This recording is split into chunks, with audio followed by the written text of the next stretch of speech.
এদের কাছ থেকে আমরা যারা অনেকেই আছি সোশ্যাল মিডিয়ার সাথে সম্পর্কে ওয়াজ শুনছেন, কার ওয়াজ শুনছেন, যাচা বাছাই করে ওয়াজ শুনবেন, আপনি যেন কারো পাল্লায় পড়ে না যান।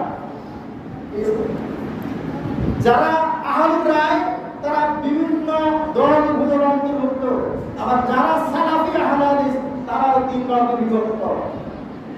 কি এক হচ্ছে চরমপন্থী, আবার চিনেন না চরমপন্থী যারা? নাম বলবো সতর্ক থাকার জন্য বলছি, আনসারুল্লাহ মাওলানা,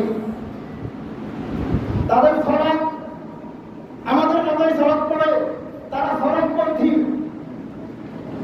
জমিয়ত মুজাহিদিন আব্দুর রহমান বাংলাদেশ, তাদের ফরক আমাদের মতোই, তাদের ফরক সিয়াম আমাদের মতোই, কিন্তু তারা চরমপন্থী, চরমপন্থী